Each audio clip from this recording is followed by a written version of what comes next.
join me in the Pledge of Allegiance.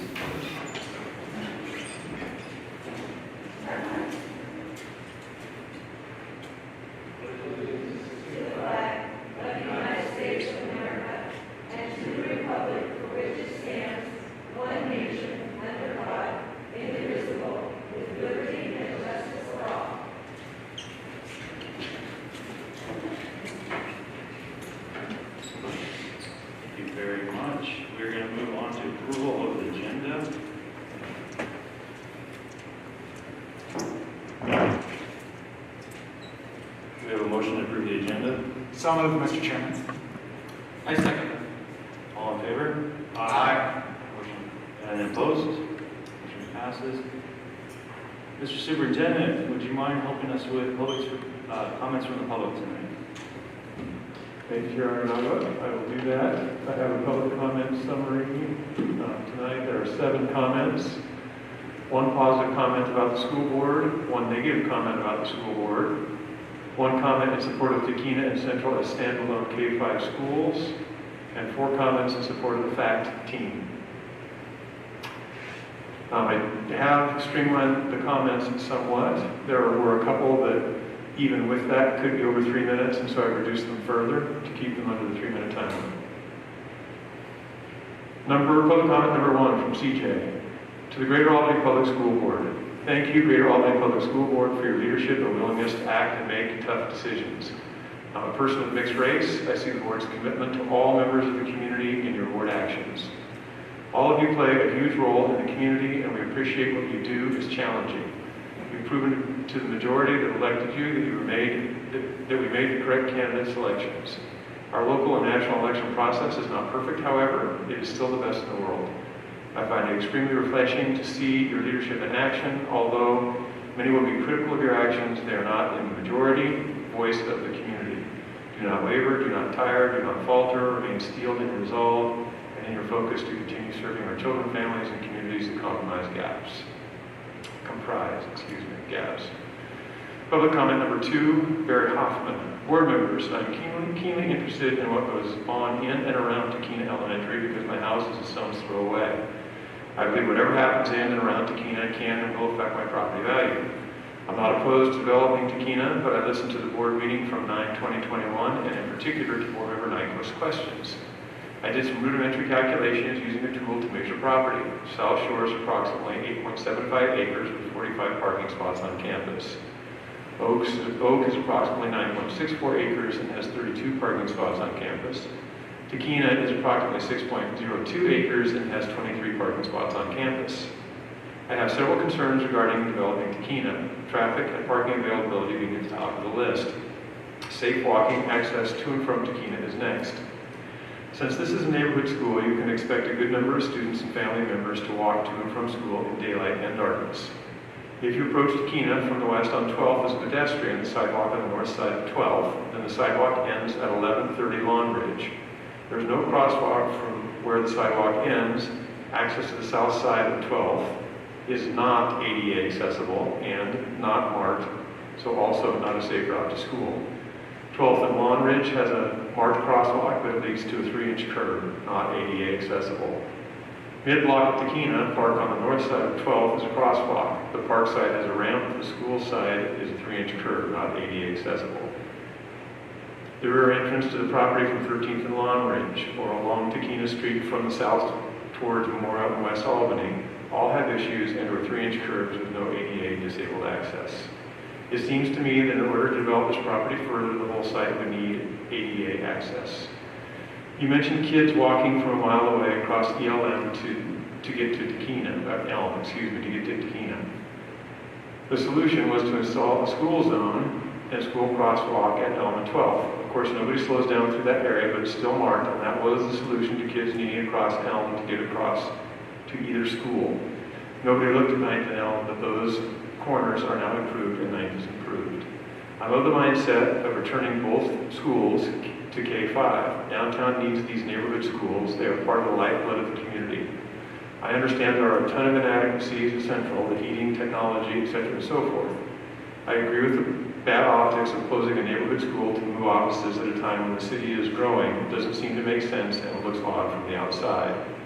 How much money was spent a few years ago to shore up the central building for earthquake issues? The fact that K-12 cannot have a classroom on the third floor, in my opinion, is not a valid argument. Obviously, staff may do with this state ODE rule in the past, and they can do it again.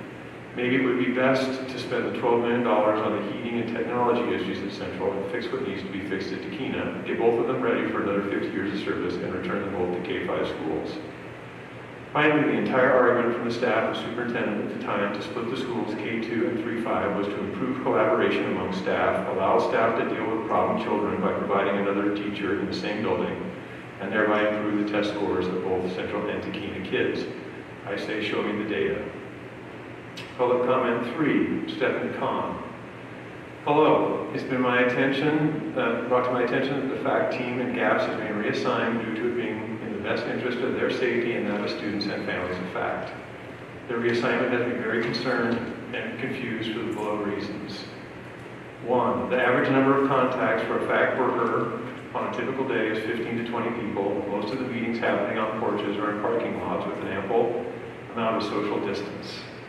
Communication also happens virtually on a regular basis with meetings, texting, phone conversations.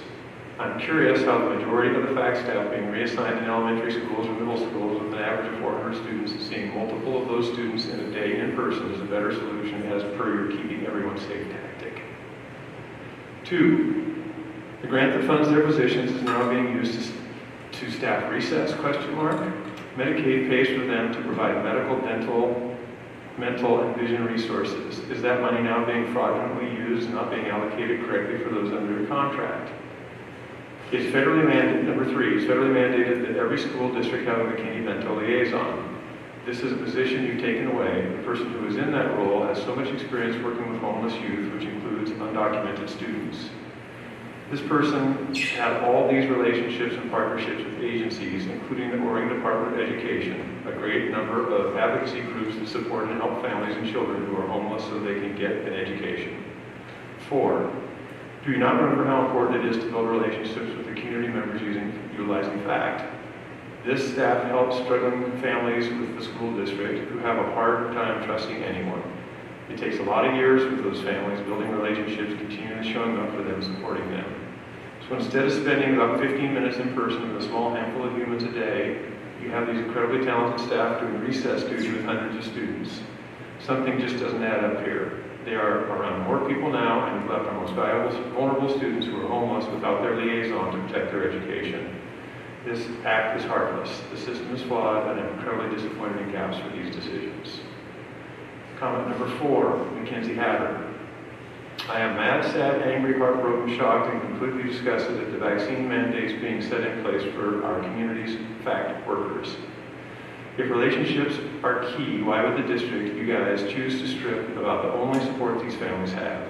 How can you allow this to happen and not fight for what is right in this community? The FACT workers have been reassigned to buildings where they now have contact with 250 to 600 more people. When FACT does 80% of their work from their computer office area, how does this even make sense? The vulnerable population FACT works with are people that need resources such as medical, mental health, dental, and vision. They also help families with housing, food, health insurance, utilities. They are not medically fragile.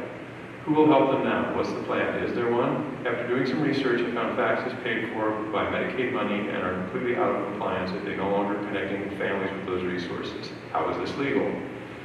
How is this morally okay? How can you sit there and say these families no longer get the benefit of these wonderful FACT workers who put their hearts and souls, time into their own resources into their jobs? Public comment number 5, and you're right. As a parent of school-aged children in GAPS district, I'm deeply concerned that some of our community's most vulnerable children and families have recently been made more at risk by GAPS administrators under the guise of COVID safety policies. The dedicated and highly skilled team of family service consultants, FACT, whose job it is to be the go-between for families in need and the resources available to them, has been disbanded, leaving many children and families without guidance to access essential needs, including but not limited to housing, utilities, food, mental health, medical, dental, and vision care.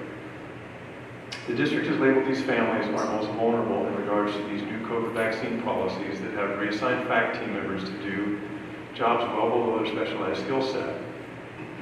Meanwhile, hundreds of emails and phone calls go unanswered and connections unmade between those in need and the resource funded by Medicaid.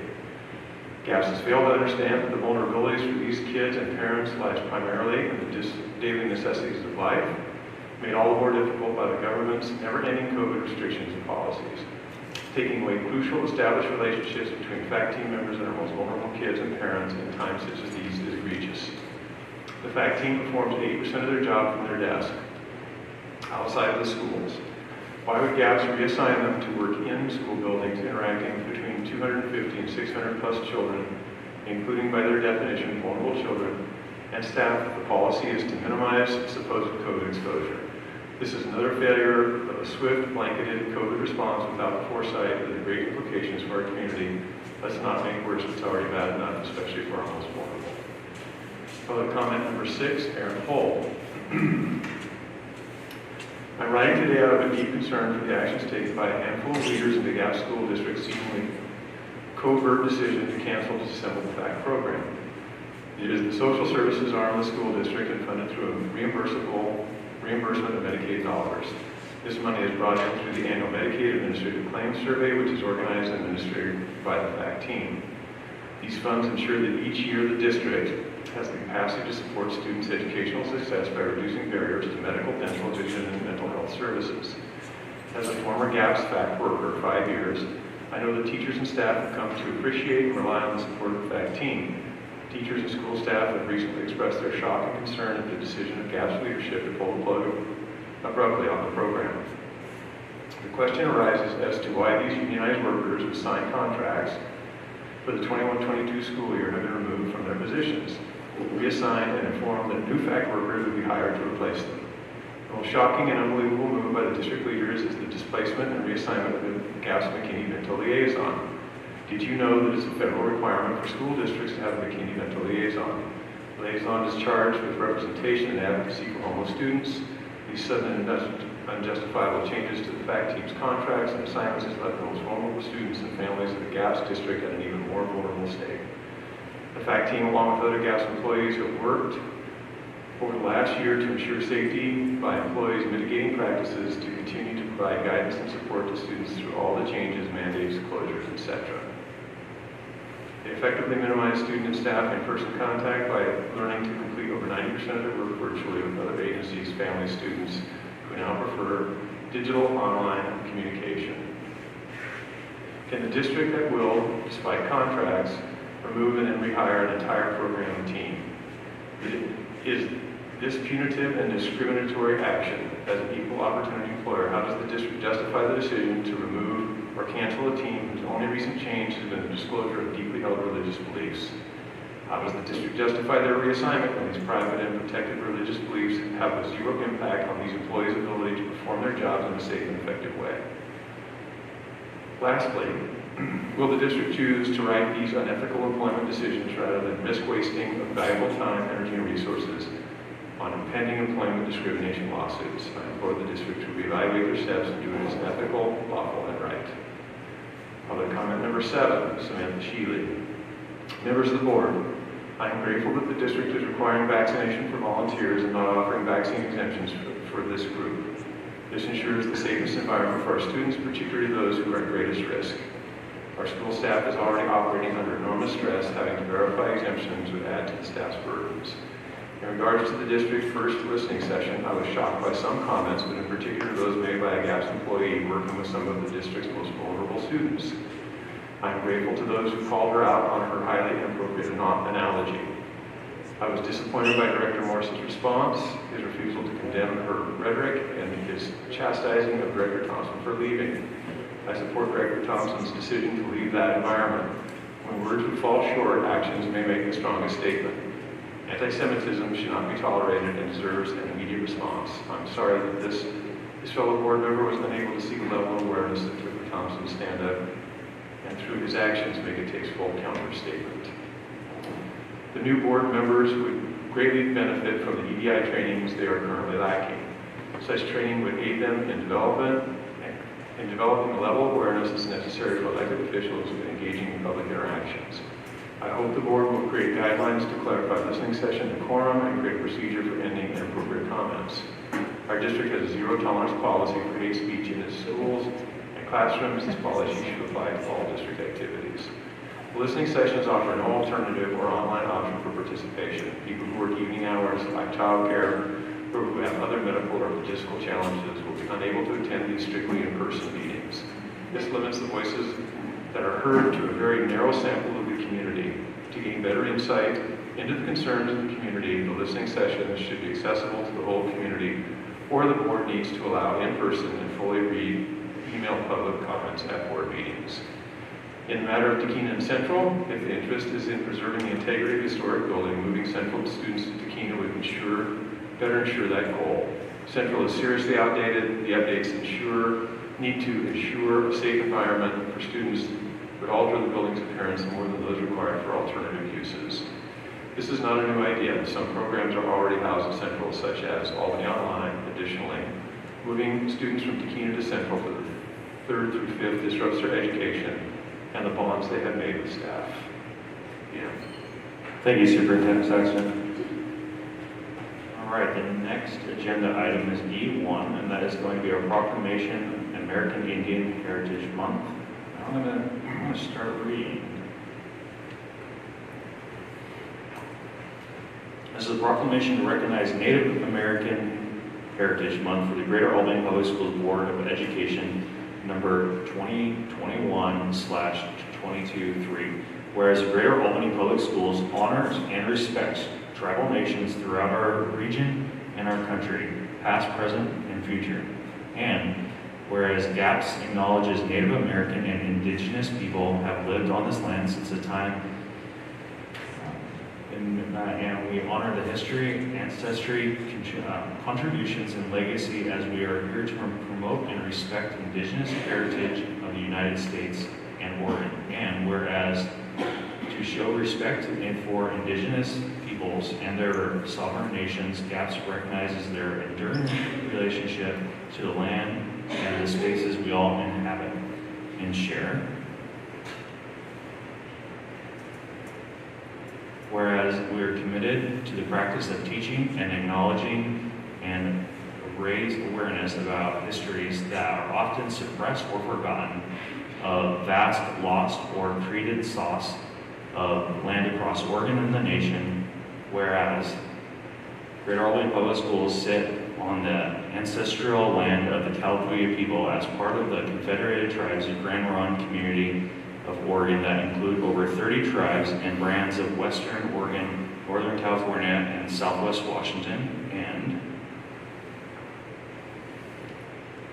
whereas it's important to acknowledge and remember those that the original stewards of the land, and the school board supports providing opportunities for Native Americans and Indigenous students and families to learn, partner, celebrate their cultures, and whereas the spirit of continuing to learn more about our own ancestral connection to Oregon's first people, and whereas the community is strengthened by the support and advocacy of Indigenous and Native people that continue to live, inhabit, and still breathe in many of us here today.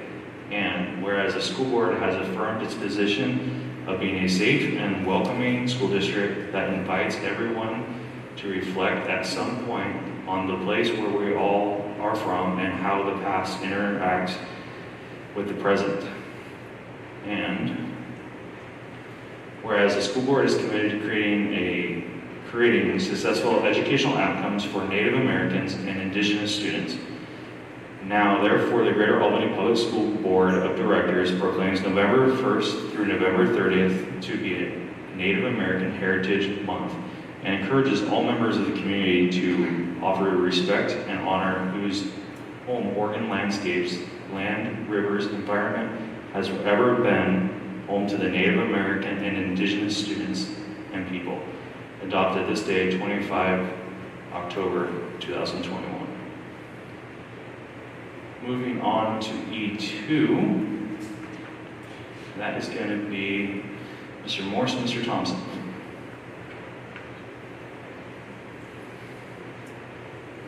Chair, was the board going to take action to adopt the proclamation? Yes. Sorry. entertain a motion to accept the proclamation of American Indian Heritage Month. I'll move. I'll second that. All in favor? Aye. Opposed? Motion passes. Thank you. Absolutely, thank you. We're going to move into the superintendent search intended timeline. Okay, we have a new timeline on here that we've gone over. Just want to share it with the public. Are they able to see this? Okay. Not a huge change. Obviously, we're trying to stick with it as much as we can. I wouldn't say there's hard and fast times, but some of the highlights on here are the superintendent application window opens tomorrow. We're going to be taking applications until December 13th. Those are the big highlights. The search committee has already met a couple times and it's been productive. We will continue to keep you informed. This timeline should be available for you to look at anytime you're interested. Coach Johnson, any follow-up? No, nothing to add. You can just see some extra meetings that will impact the whole board. There's a couple special board meetings in there. But other than that, it's pretty straightforward. Okay, you gentlemen have the next one is E3 superintendent search stakeholder groups. Yeah, we at our last meeting went over the potential groups, and we added a couple. We added foster and homeless parents and students, I believe, as another group. And perhaps I'm not sure if LGBTQ plus was on there previously. We have that on there now as well. But you can see in the document 12, 15 groups of various types, and that's what we have before you. Now, I think the public needs to understand these groups. The public's going to have a chance via online to answer the same kind of questions that Eric had probably saying. So no one's being left out here. These are just some focus groups that the consultants want to lead a discussion with. Perfect. Any questions? Chair, I think there was a request on E2 for the board to adopt the new intended timeline. I think there are times when that timeline may change a little bit, but I do think, as part of the transparency, if it does change, that the board would adopt the new timeline just to make sure everybody understands that we're keeping it out on the table.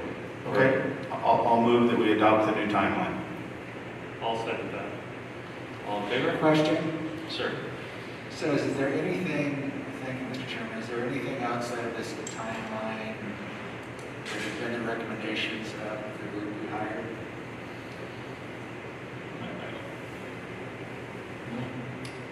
These timeline was mostly their request. There was some discussion briefly about how long we kept open the applications, but other than that, this is exactly what they wanted. So, and again, I'm glad you brought that up. I guess my question is, part of the process is you have an end date for applications as of when? Yes, and I said December 13th is the closing date for applications. And applications are accepted starting tomorrow through December 13th. That seems quick. It was in government speak, at least. Sure. No, I can't speak too much to government. Go ahead. You were gonna... The recommendation was the sooner we took people and closed it, the better. And we're obviously going to talk to them so they can help answer this question here in a second, which we'd appreciate. But they said the sooner we kind of close them, we're not going to lose as many people. Like if someone else decides on their people before we do, well, that person's not in our hiring pool anymore. And that was one of the points that they brought up. Do you agree with that, Michael? Yeah, I do. So my concern with the timeline is that we're still living in a COVID world, And for most people doing most things, it can be a battle just getting through the day or the week, balancing all things and executing. And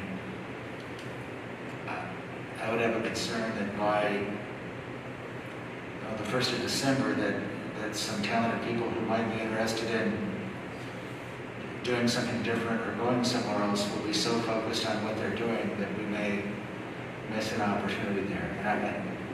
One of the things that I thought was brought up, and please say so if you disagree, Michael, was that a lot of these people who might be applying for this role already are aware of it because we have an interim superintendent. And so the thought is, first off, these people are highly motivated, well-educated. They'll get their business done, especially if we want them here at the district. So that was not a concern of the consulting firm, nor our interim superintendent. And that made sense after it was explained to us, at least from my point of view. Superintendent Saxon, tell me this will work out. Chair, I don't know if I could. Certainly, over the course of my career, there have been a couple timelines that are similar to this that I was very comfortable with as a superintendent in applying. Every time of year is very busy. This will be a busy time of year, but people are aware that this position is open and they will get their applications in prior to the 13th of December. I'm confident. On your other question, which was there anything different than what our consultants who I see there, than what they recommended? There actually were a couple things I thought. One of them was that the committee wanted to have more public input meetings than they typically have seen or worked with. And so there was some conversation about that. And I do think that there's a hyper awareness amongst some of the committee members about making sure that we hear broadly from the community. I think also the initial interview group is a little bigger than what they typically would recommend. Again, I think that the group is trying to be pretty inclusive. And I know that our consultant Steve Louder can speak to that if he wanted to, but I also know that the committee has done some work and made a recommendation.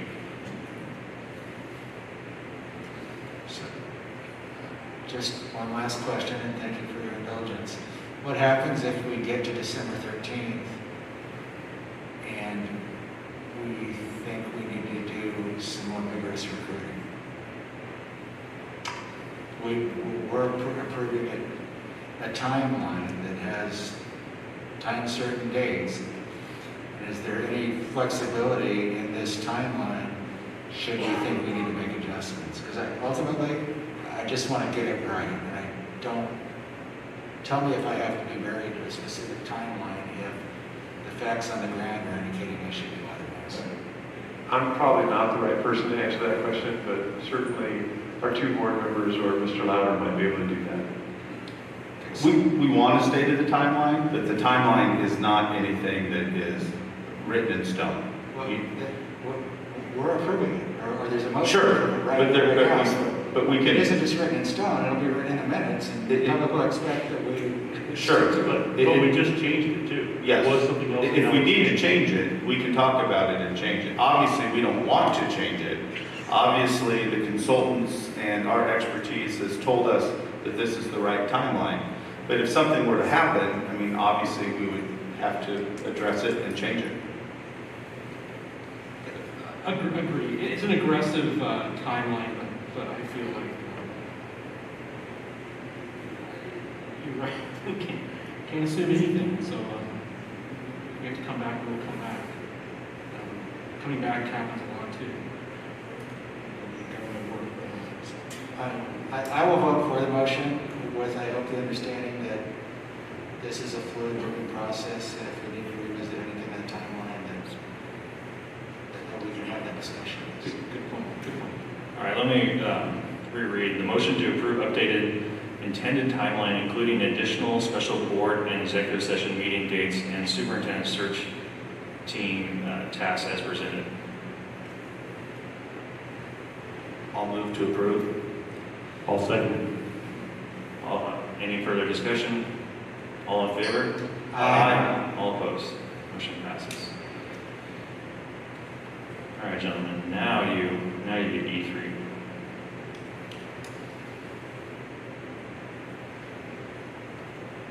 Well, once again, these are the groups that we have agreed upon and recommended that meet with the consultants as kind of leading a focus group.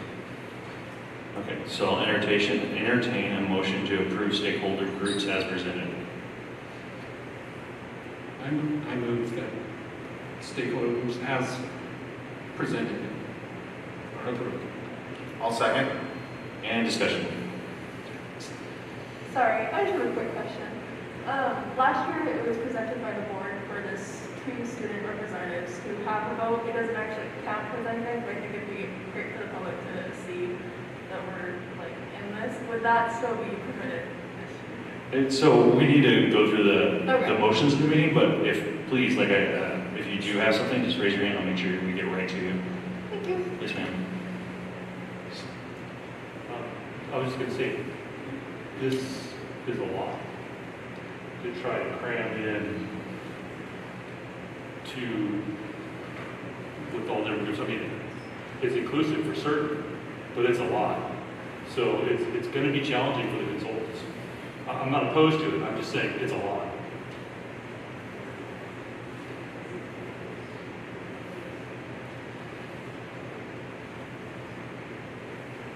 I'm just giving it one more review.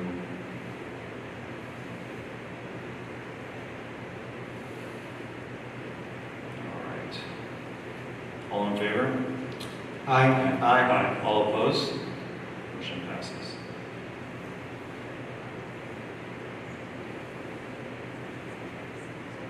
All right, we're going to move to E4, the superintendent's salary. And it looks like it's Mr. Lauder or Mr. McCain. Good evening, everyone. Thank you. It's a little difficult to hear what the board is saying. Maybe it's just me, but it's hard to understand. But can everybody hear me? Okay, good. That's great. Okay, Nathan, you actually have some information on comparables. Yeah. So, good evening, everyone. Thanks for giving us a few minutes to just go over this. I know it's always a sensitive topic, exactly how much the superintendent should be making in a school district. It is something that draws a lot of attention.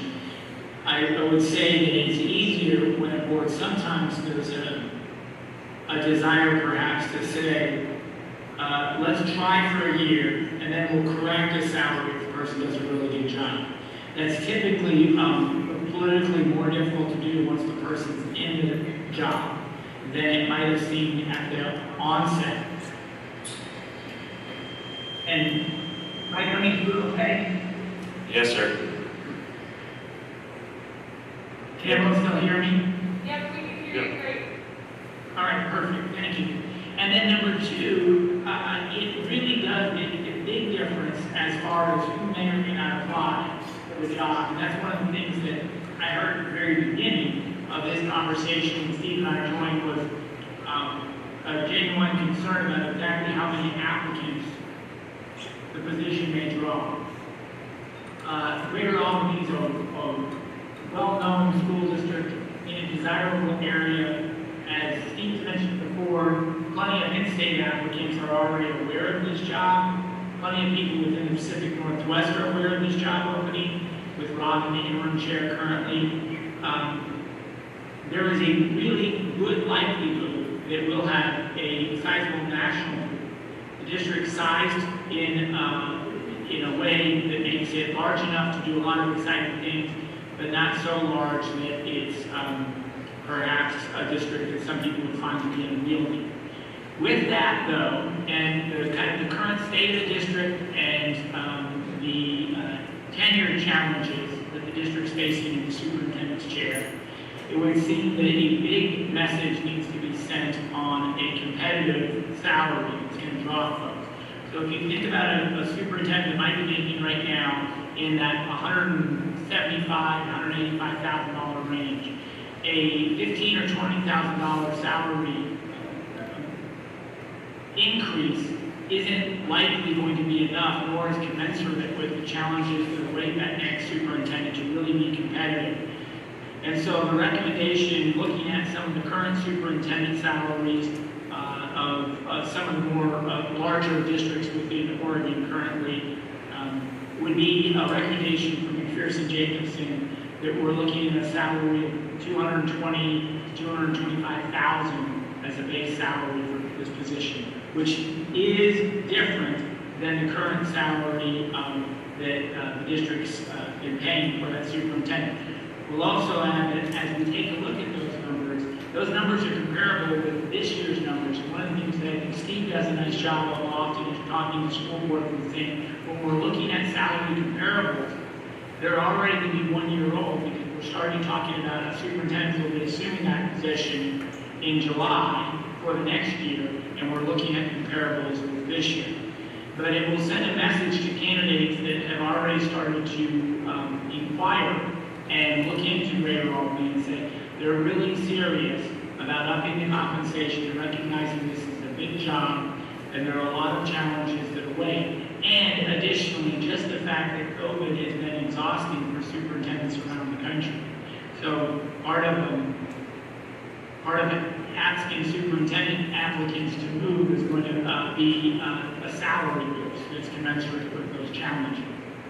So looking at some of the comparables, looking at where Oregon superintendent salaries have gone in the last few years, and they're starting to become more comparable with Washington superintendent salaries.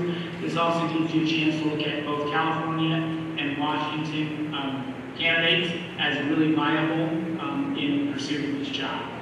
And both Steve and I are here and happy to take some questions with respect to this. All right, gentlemen, ladies, you have the floor. Can you hear me okay? Yes. So your recommendation is setting the salary at $225,000. Correct. I think that what you could say is, you could say in the range of 225 based on experience, etc.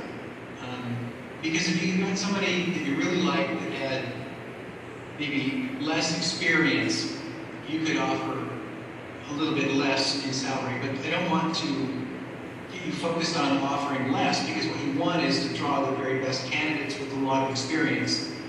It's an important job, it's a big job, and you want very experienced, very high quality people. And as Nathan said, you want to make sure that that compensation sends the message that we're serious, we want good people. So, as an example, what's the superintendent's pay in the Bend School District? Are you aware? Bend, $300,000. What's the superintendent's pay in the Eugene School District? Where? Eugene. Eugene, about $260,000 currently. But that's an interim. Correct.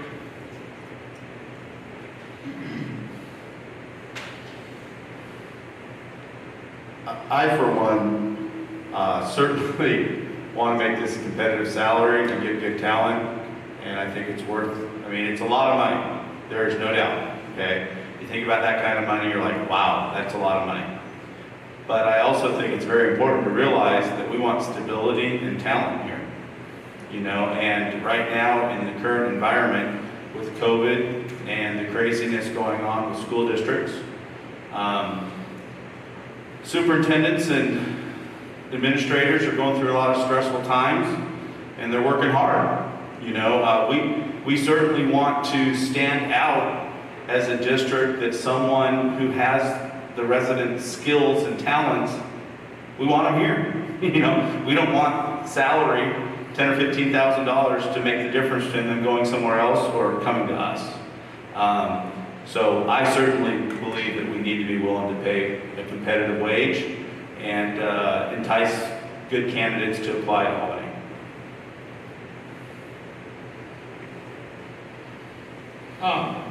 Well, you're right. superintendents have a unique market in the state and other states, and COVID has only driven that up, I believe.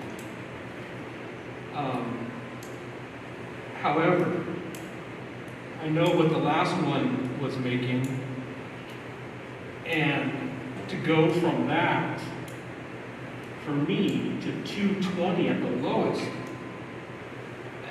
I realize there's probably been, from the time that we agreed on the one for Superintendent Goff, and now time has gone by, and even then that might have been old numbers, but even allowing for all that, 220 is a reach for me, 225, from what I remember. You know, the districts that are closest to us are districts like Springfield, not even closest geographically, but closest in size.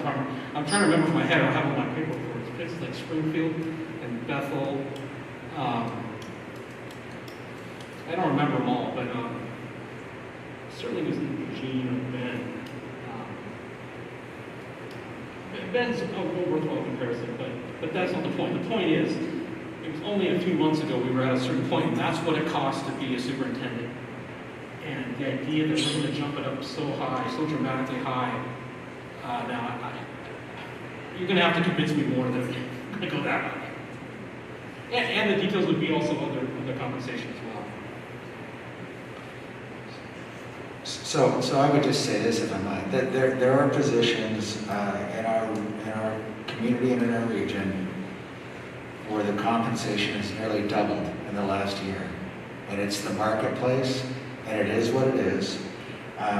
We've seen our housing costs go through the roof.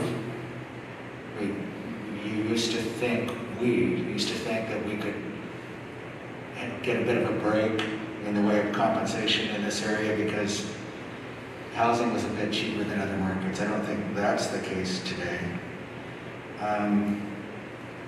Look, another question I have, I guess, is what's the range that, and I don't know that the board has had these kinds of conversations, but what's the time range that you set out, and this is for the consultants, is how long that we would have somebody here? And does the range you start with impact that? For me, if we hire somebody and they're here less than 5 years, I won't feel like I got that right. Because the longer you're at the job, the more you learn the details and the nuances, and the better you become. And so tell me about that. How do you tie the range or the initial compensation to longevity? You can go ahead. Yeah, so if I understand it, the connection between the range and longevity, I think it is critical that that question is best answered by you get the right candidate, a person that really wants to be in Albany, that Albany really wants to be their next superintendent. The things are set up foundationally for that person to stick around and be there for an extended period of time. And it is understandable. It's easy to say, oh gosh, I just don't want to pay this.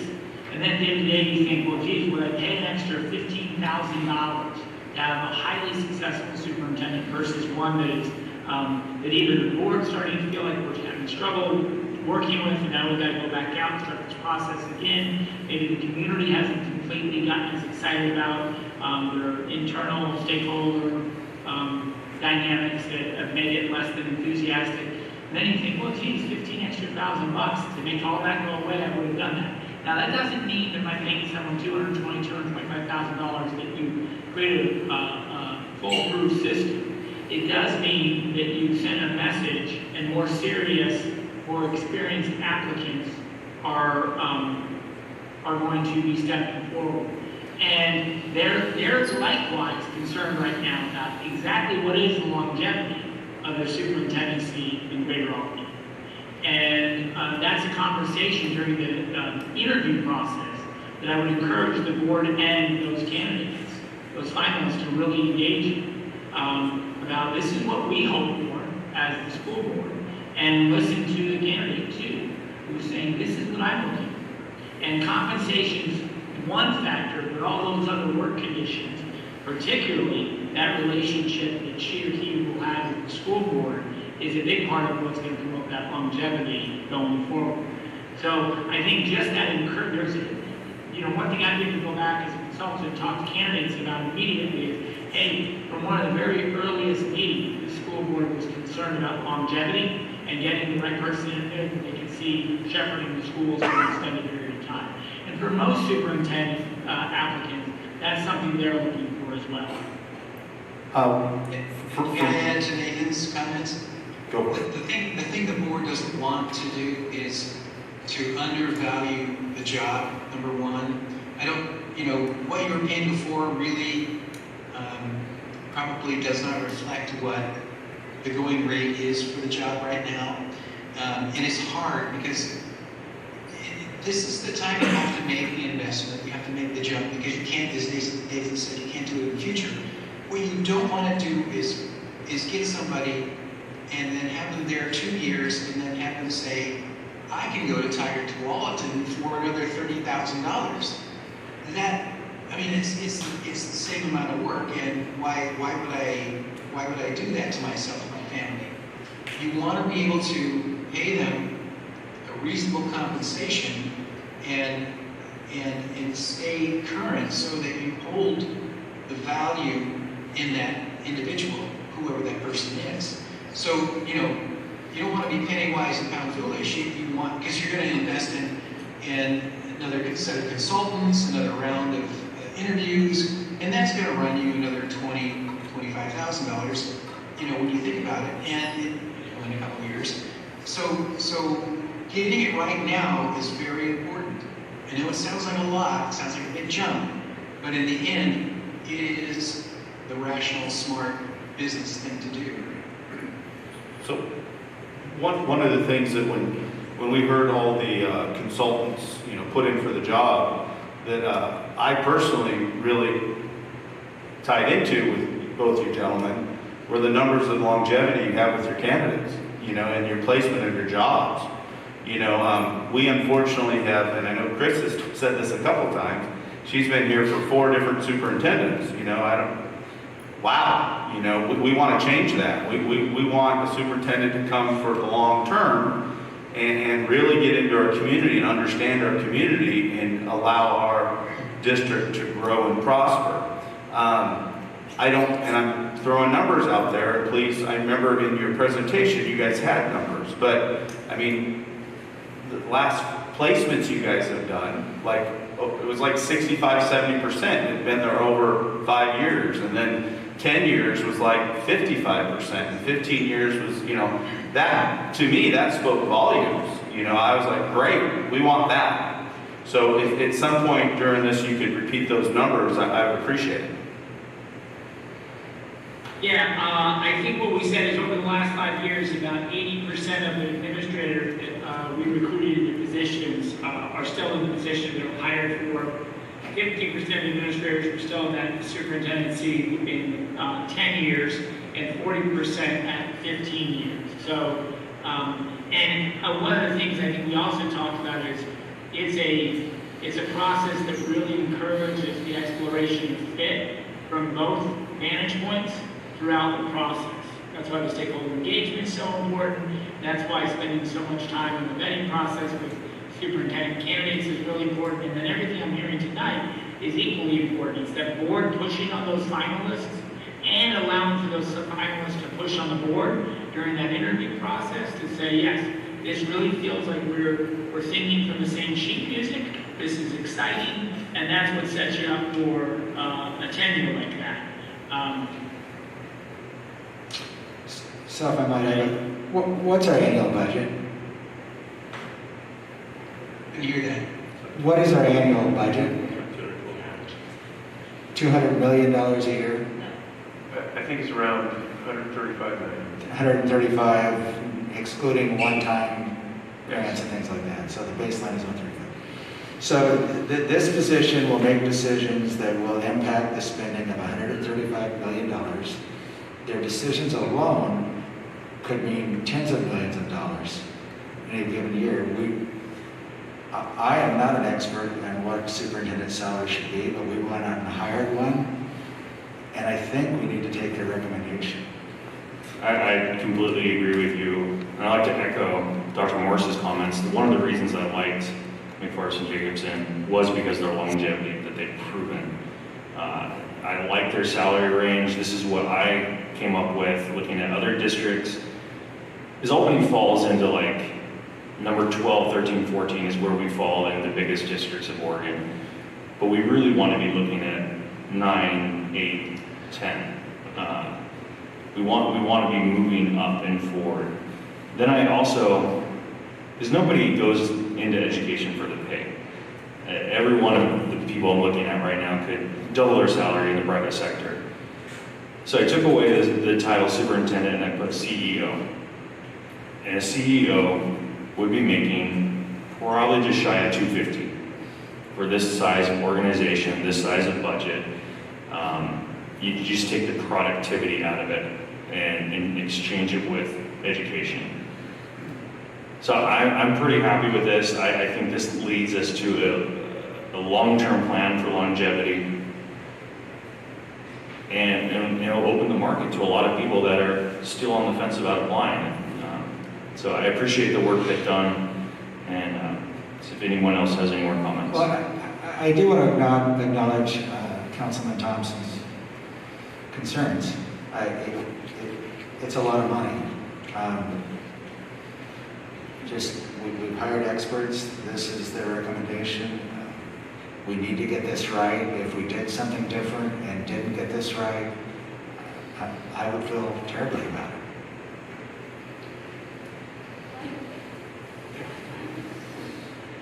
I'm wondering if anyone, what the idea is, if there's a tangible, risk or sacrifice, associated with an increase of salary like this, what district staff members or groups or programs would be most impacted by this salary?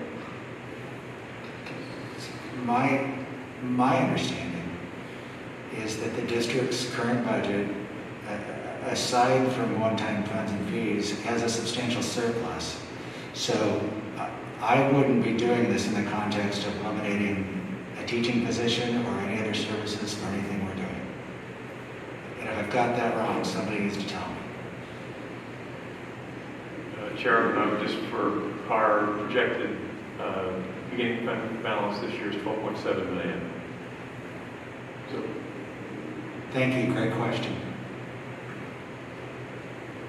All right, so with that, there is an action, motion to approve salary recommendation presented by Mr. Thompson. Yeah, just to clarify, the timeline, at some point, I believe, somebody sits down, one of us is designated to negotiate the actual salary.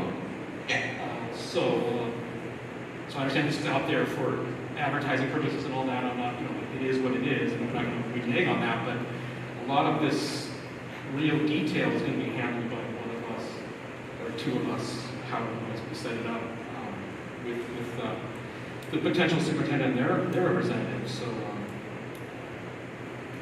I understand that, is what I'm saying. I understand that there's a final back and forth between the needs of that person and what they want.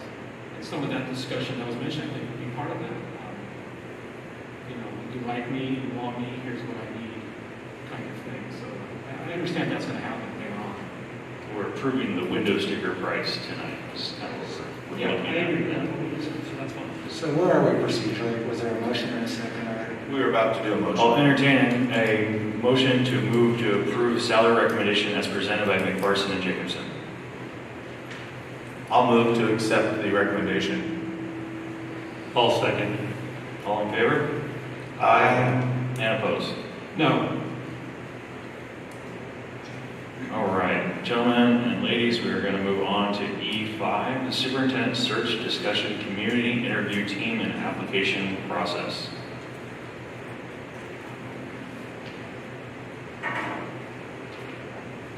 That will be Dr. Morris and Mr. Thompson. So this is just a few documents about talking about what the interview teams would be. different things here. It's very diverse, and that's what we want. I think it's very inclusive. If anything, like Board Brad and Roger mentioned, it's larger. So that's the only comment that we could have there is, wow, this is bigger.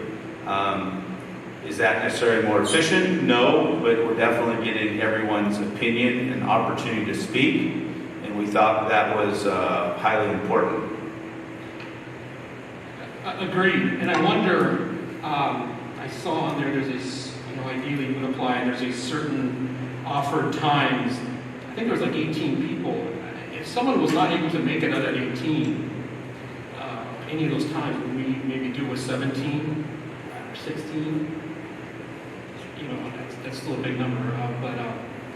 That would just make sense. Yeah. I think we should be understanding of people's time, but yes, I think it is a diverse, large crowd, but a diverse crowd gives everyone a chance to have some say. So can you explain what the functions of this committee will be? Is that a question for us? For anyone. Okay, let me weigh in, please. The stakeholder interview team's role in this process, in our protocol, is to ask questions that will be similar to the questions that the board will ask in their interviews.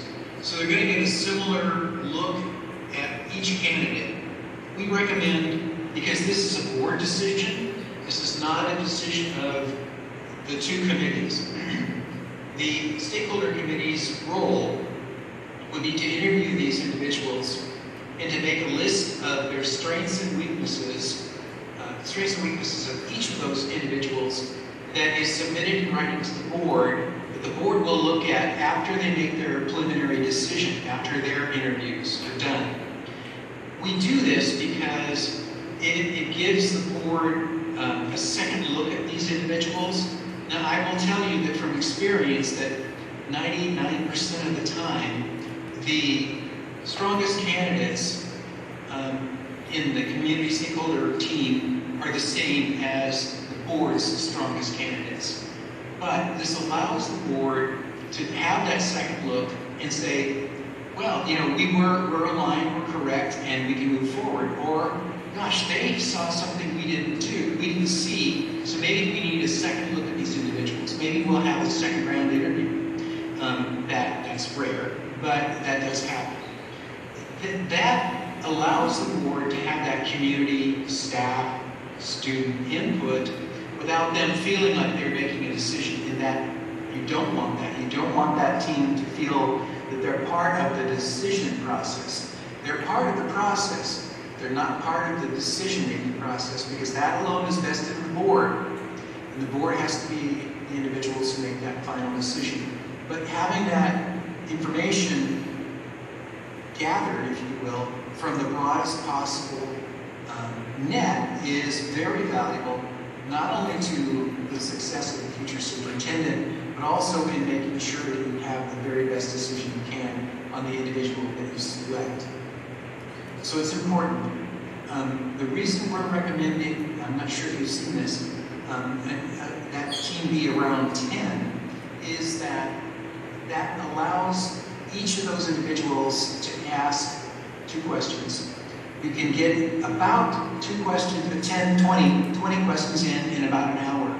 When you have a team of 18 to 25, some individuals are not going to be able to ask questions, they're not going to be part of that process.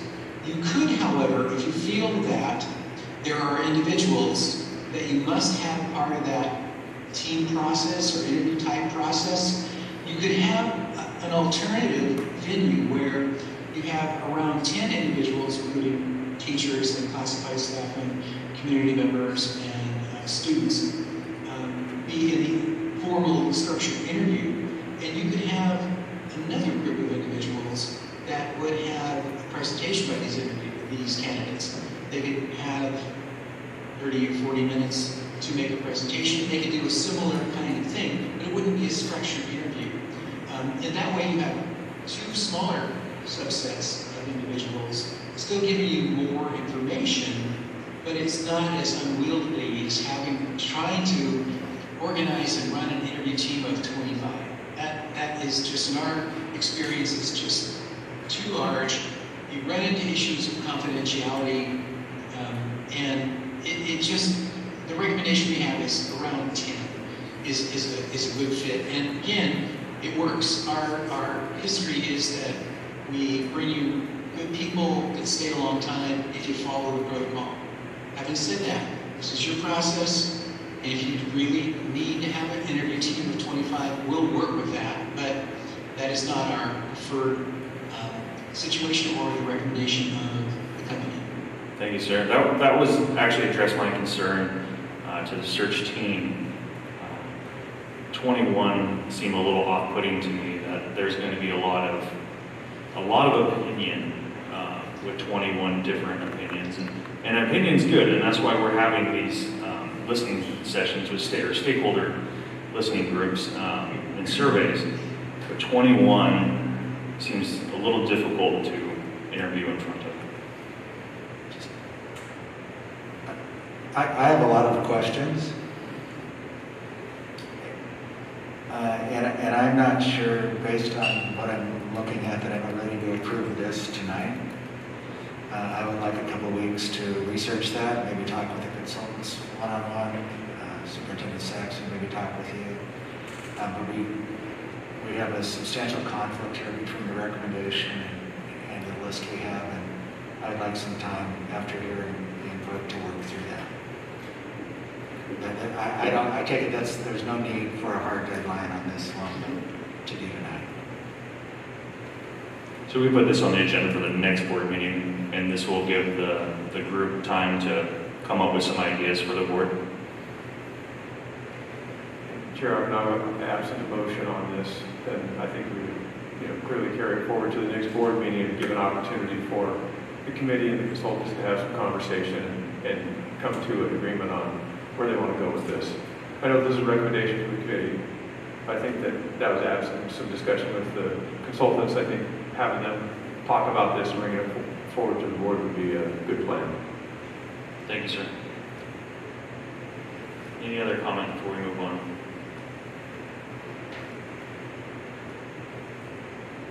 All right, brings us to Superintendent Comments, F1. Thank you, Chair Arnago. Let's see, since our last meeting, I had the opportunity to go to 7 different schools, and it's been kind of nice because I'm starting to have a second or a third or even a fourth time at a school. I'm starting to get a real, certainly much better understanding of the personality and culture of each place, and it's always great to get into classrooms and see instruction taking place. So, enjoying that a great deal. Also visited the Lynn County Juvenile Facility and to look at their educational component between meetings, and it was fascinating, interesting, and there's some opportunities there, I think, to be thinking about that in a good way. Also had a fascinating visit at LBCC and toured their new technical education program, CTE programs. They have really good programs in mechatronics, welding, material science, computer science, and computer numerics. We talked about how to strengthen the partnership between the college and our district, as well as how to ensure our students can benefit from those programs, and we're committed to additional conversations. Really excited about the possibilities there. If you haven't had a chance to go look at some of those facilities, we should go. I'm sure we can get that set up. In each of our previous meetings, I've made a point of saying that our students are in school and they're doing well, and that remains to be true. But, to be honest about it, since the beginning of the school year, we've had some pretty significant challenges at times. First, we started the year in the middle of a spike in the Delta variant of COVID, and our students and staff had to quarantine or experience COVID more often than I would have liked. But the incidences have begun to wane, and things are becoming more and more steady. And several of the rules around quarantine have started to relax. For example, the Oregon Health Authority now says that if students are outside and they're appropriately masked and they're within 6 feet of each other, they don't have to quarantine if one is later identified as having COVID. That one would have to, but the other one doesn't. And that's a change. And it's a positive change, and we're going to see more of that going forward. Second, like all other business and industry, we've experienced a hiring shortage. But unlike many other businesses, we can't right-size our work to the number of employees that we have. When I go to McDonald's, they're not open except for the drive-thru. They've right-sized to the number of employees that they have. We don't get to do that. There are maybe a couple little places where that can happen. I think, not that we want it to be this way, but transportation has been that way for us to a certain degree. But when students show up at school, we are going to serve them, and we've been doing that. And we've delivered. And third, we needed to work through the governor's vaccination mandate, and it was tough. The messaging about this to our staff and community was delicate, it was nuanced, and our actions needed to match our mission, which is keep students in school. And that's the main target for us right now. And we didn't have systems in place to do the kind of work required by the vaccine mandate. We needed to collect evidence of vaccination cards, figure out how to work through the exemption process, provide more robust safety measures for staff who were unvaccinated but were able to get an exemption, and negotiate a thoughtful MOU with our unions, and work to treat everybody with respect as we move through that. But we did get those systems in place, and on October 19th, we had a 93% vaccination rate, 5 medical exemptions, 75 religious exemptions, and we were sorry to lose 9 employees that didn't comply with the mandate. We put a lot of our typical work that we needed to do starting in September on hold to get to that date. We had a sprint to October 18th and set a lot of sights to make that thing happen, but we did it. And in other words, school happened on the 19th, really without a hitch, and on that date, not every day, but on that date, every bus route delivered students to school. So on the 20th, I was driving to work, listening to a radio program, and the station did several stories on school districts about how tough and how bad things were in schools. And I listened, and I thought they had the story wrong. What I heard them talking about was just what I just said. It was hard getting to the vaccine mandate, but we were through it. And I thought the story should have been about what we experienced here, that hardworking, dedicated professionals came through for students, as opposed to just saying it was really hard.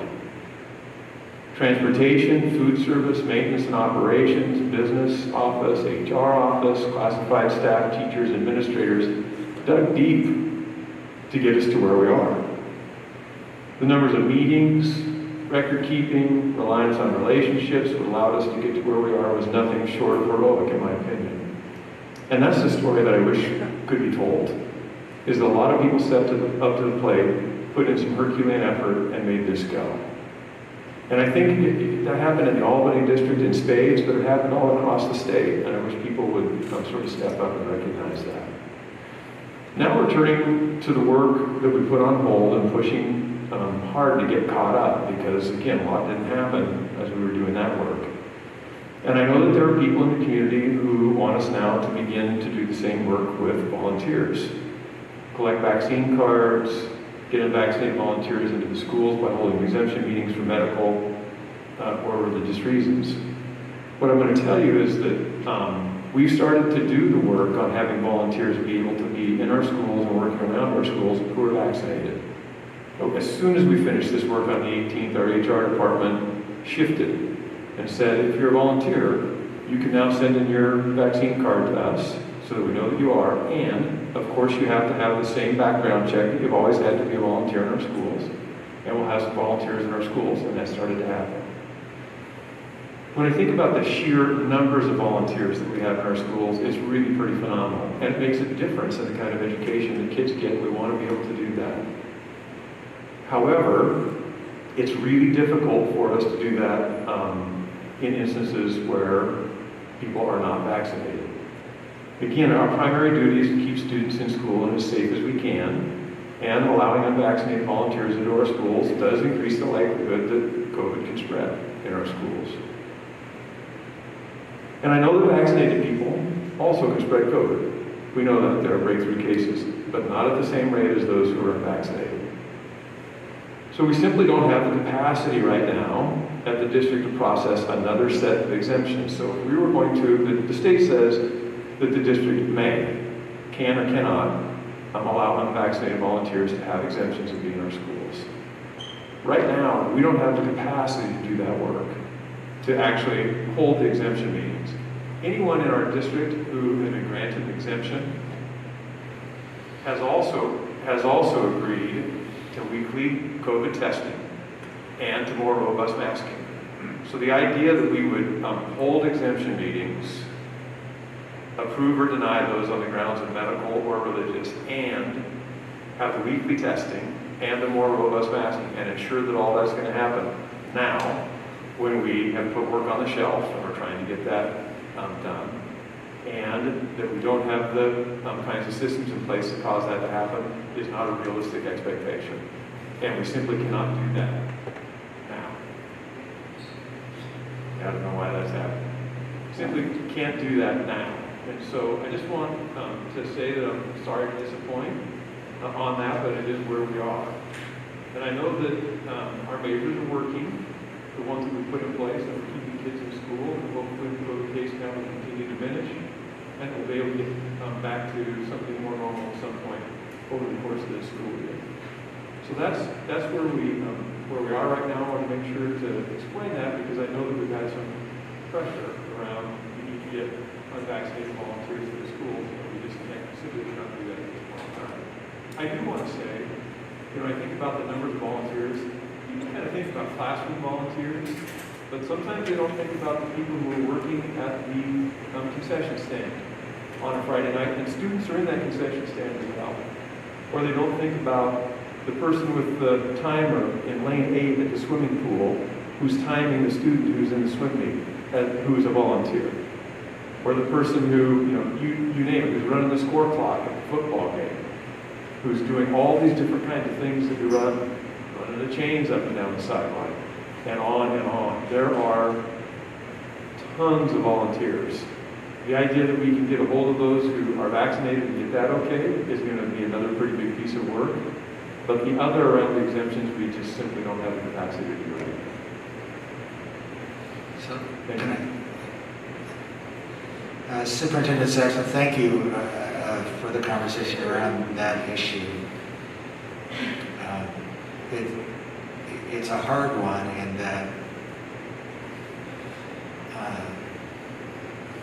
volunteers have helped make this district what it is, and I hope volunteers or prospective volunteers don't take away from this in any way, shape, or form that we don't need them or that they're not welcome, because that's not true. And I would say this, that COVID has been a moving target since the day this all started, and it will continue to move. We've got, probably this week or next, the federal government will release its rules around COVID in the workplace. There's then a decision point for the state whether or not they do anything beyond what's federally required.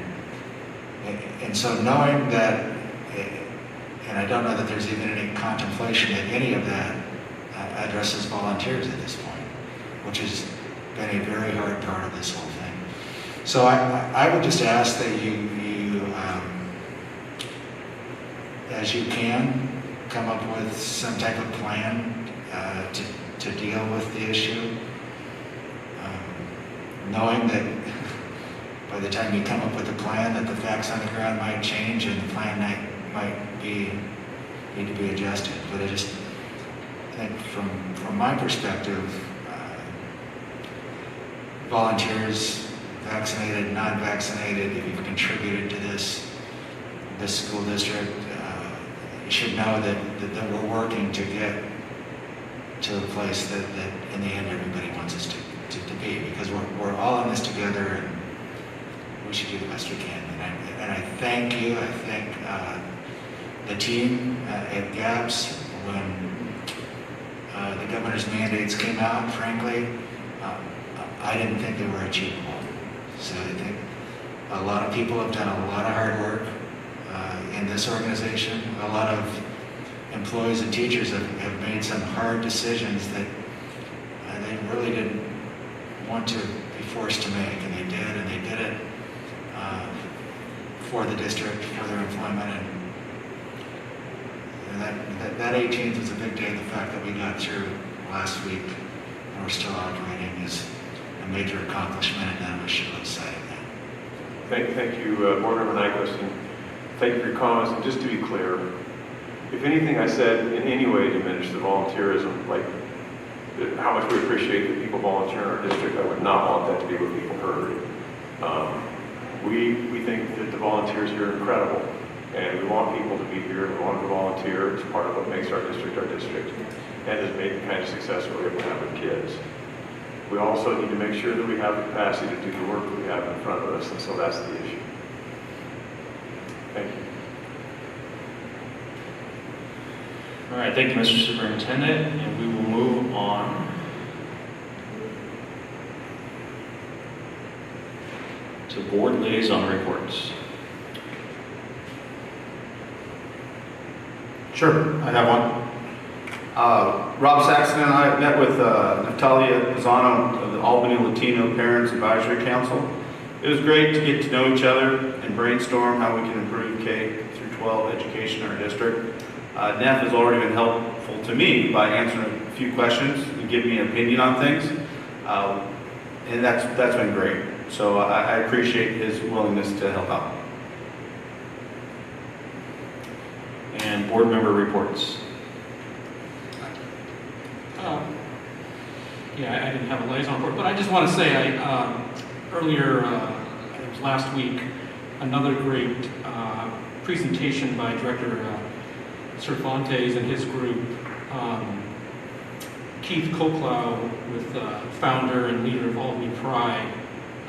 It was a great discussion. I know Keith well, and I learned some things. And I know Director Cervantes can probably talk about why he does these presentations, and they've all been great. But what I really like about it, what I liked about Keith's, educators understand that a sense of belonging is such an important tool and way to reach kids. And that's what we're all here for, is student success. And acknowledging that we have, and we do have LGBTQ families and students. And earlier, our presentation about Hispanic students and their families. It really says that the district, you belong, you're part of our group, you're part of our family, in a big way, in a public way. And I know he does other work that's not so public, but I just think it's just another, I just want to say it's a great presentation. Thank you, from my perspective as a board member, thank you. Go ahead. I'd like to read a statement. I fully support our staff, substitutes, student teachers, and volunteers. Our district is very fortunate to have an extremely dedicated staff, substitutes, volunteers, and student teachers who will help provide an amazing learning experience to our youth. The district will put a priority on processing the paperwork to allow these incredible adults to continue to make a positive difference for our youth. That's what Superintendent Saxon said. I would also like to state that the district wants to make accessible to students the ability to celebrate both their birthdays and seasonal events during the school year. These events are important for all students, but they have a particular importance and give extra enjoyment and excitement to our elementary students. I want our students to enjoy these experiences. We're all experiencing some trying times right now. I want to say a big thank you to everyone who helps make K through 12 education in our district a positive place for our youth. Our youth deserve and need as much normalcy and fun experiences in their life as possible. It's been real impressive to me to work with all these individuals. There's a lot of work being done. There's a lot of work being done. It is not perfect, but there's a lot of people trying their best to make it that way. Thank you, sir. I'd like to expand on a little bit of behind the scenes, and as a board chair, I really try to make no behind the scenes, but the superintendent and I have had a few conversations about vaccines and requirements and mandates and volunteers and full-time staff. And the district is really trying. They have exhausted departments that are built districts our size, not built to tackle enormous projects like COVID and mandates. I appreciate our Human Resources Department greatly. Here, 1% of our staff makes up our HR department. And I looked today, and there's actually openings in HR. You're not even fully staffed. It's not that we won't, it's just we can't right now. And I really appreciate you, because we do have things that are going on internally in our district that HR needs to focus on for a little while. And that's, and the superintendent and I've had this discussion a couple times. And I would, regardless of where you fall on the spectrum, you have to appreciate the hard work that our staff is doing, and to the maximum of their abilities right now. On lighter notes, I did meet with CASA, an amazing organization. And with things that are going on with our FACT department right now, our external organizations are stepping up as much as they can. I met with the Salvation Army this weekend, and they are too. A couple of great organizations, and I applaud their efforts. With that, ladies, it's your report. Thank you. All right. So last week we were able to host the PSAT at West. I think it was actually the week before last. So that was in our new auxiliary gym. So that's just kind of one of the awesome ways that we're getting to use the new space. And kind of with that, similar to how I shared last time, we've had a lot of success with the Performing Arts Center. So this week is really big week. We've got tomorrow, North Albany Middle School has a choir concert in the Performing Arts Center. Then on Wednesday, West Albany Band, and Thursday, West Albany Choir. Last week, I believe South Albany's choir performed there. Next week, there's going to be a performance of a West Albany play, Sense and Sensibility, on the 5th and the 6th. And so I think that really just goes to show how everyone is able to use the space. And I was talking with Principal Ordsworn earlier today, and that's just kind of exactly what the intention was. So I think it's awesome that it's already we've been using that building for less than a year, and we're already kind of in its intention. Kind of with that unity between schools within the district, this Friday at the football game, the 8th graders from Memorial Middle School will be coming to play with a pep band. And I think that kind of speaks to last week, or not last week, but 2 weeks ago, we were talking about the transitions from middle school to high school, or elementary school to middle school. And I think having these opportunities for 8th graders to be spending time with high schoolers, I think that really helps easing the transitions and making them feel included and excited for high school. With that, football, our fall sports season kind of coming to a close. Last Friday in Silverton, that was first loss of the West Albany football season, but we're still getting excited for playoffs. Excited playoffs for volleyball too. Soccer is coming to a close. Cross-country districts are this weekend, so that's exciting. And finally, with the sports, just wanted to express gratitude for all the athletic directors. I was able to talk to Mr. Lean last week. He was actually volunteering his time to take band students down to Eugene for this awesome opportunity to meet with the composer Omar Thomas, and he was talking about how he was having to really be working with all the staff, volunteers, and more consistent staff members in terms of getting the vaccination cards. And so I just think it's really important and awesome just how much all these staff members are really going out of their way to make sure that we're continuing to have these awesome athletic events and opportunity for all the students, even in these hard times, that people are just really putting in the work to make sure that we can have a great school year. So thanks to all the awesome staff in the district.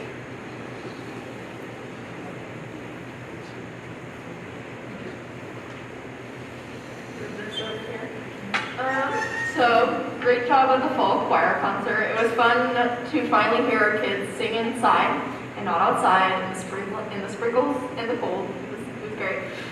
It was held at our new community auditorium on the campus of West Albany.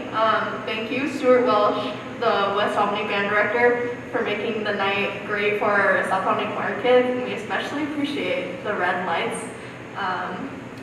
Conferences are fast approaching. On November 10th and 12th, we will attempt to do them virtually, which is new and it's uncharted, so just a heads up for parents, thank you for your time and appreciation. The PSATs will be held tomorrow for our avid kids and all those who signed up.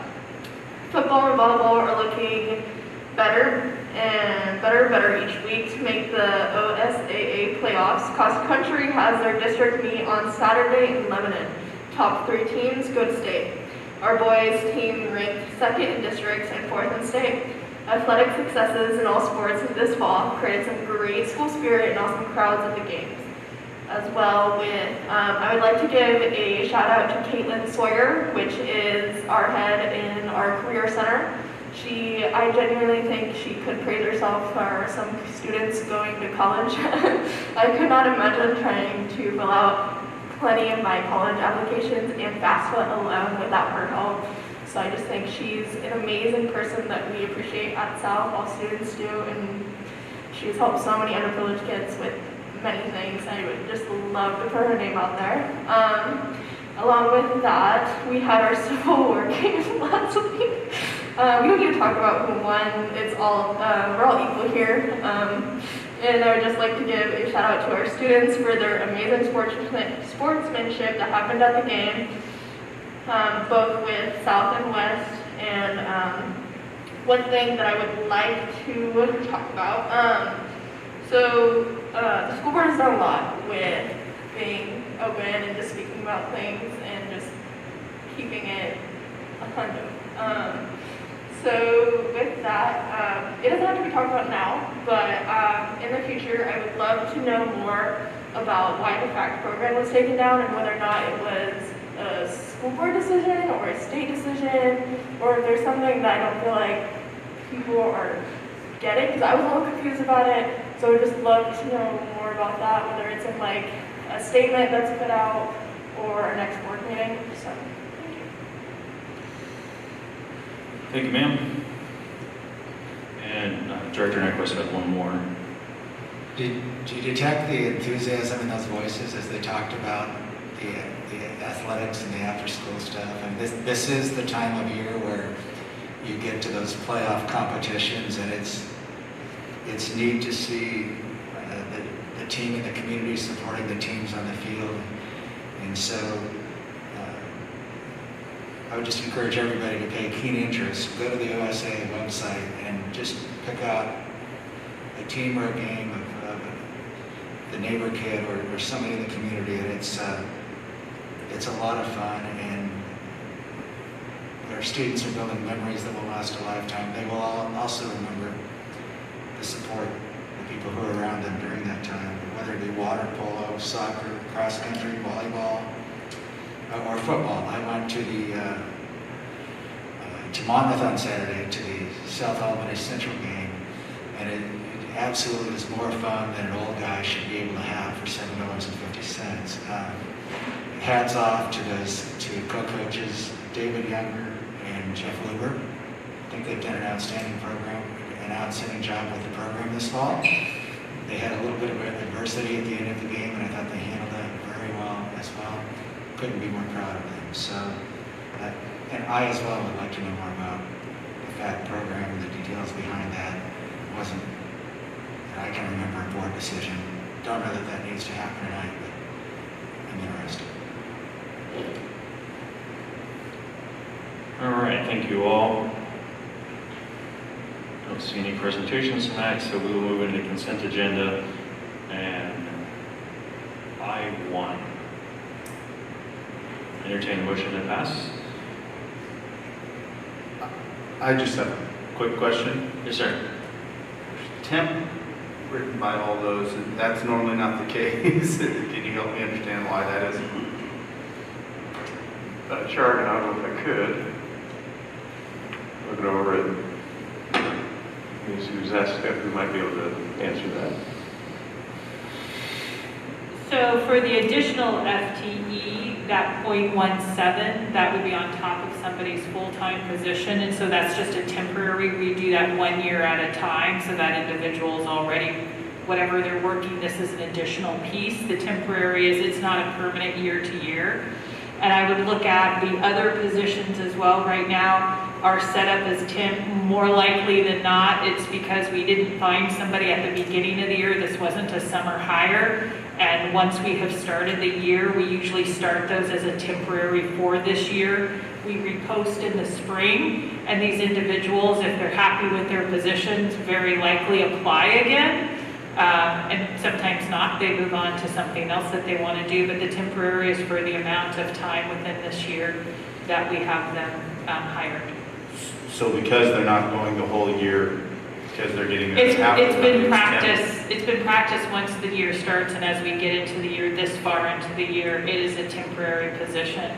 But, so I guess my question there is that person who hires people, if you get to the end of the year and you're happy with them the whole way through, you go through the hiring process again? We do go through the hiring process again. And individuals either think, yeah, this is a position I want to continue in, I like it enough, I want to put myself out there permanently to go through a hiring process with a team. A lot of times, that's the outcome of it, and sometimes it's not. They realize this isn't what I want to continue to do year to year, but here's a different position I'm interested in. Okay, thank you.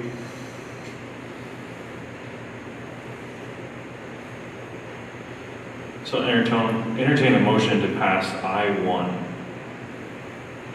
I move that we vote on I-1. I'll second that.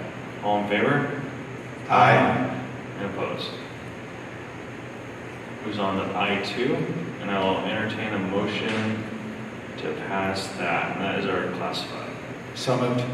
I'll second. All in favor? Aye. Aye. All opposed? We're going to zip through these minutes. Entertain a motion to pass I-3. Also move. Second. All in favor? Aye. Entertain a motion to pass I-4, minutes from 9:23. So moved. I'll second. All in favor? Aye. Aye. And opposed? Entertain a motion to pass I-5, minutes from 9:27. So moved. I'll second. All in favor? Aye. All opposed? Entertain a motion to pass I-6, minutes from 9:27, regular board meeting. So moved. I'll second. All in favor? Aye. All opposed? Lastly, I-7, minutes from 10:11, regular board meeting. So moved. Second. All in favor? Aye. And opposed? Motion passes. Bringing us to K1, and that will be student transfer data. So, Chair Alvin, and members of the board, in your board packets, you received some transfer data that had been requested before. I simply would like to walk you through what that data is saying, so that you can ask any questions should you have any. So the first sheet says students transferring out of district. And this is a 3-year look at students by grade with the total of the number of students who transferred from our district to another district. It could have been out of state, it could be a neighboring district. And then you have 2 other sheets comparing the 1920 school year and the current school year, 21-22.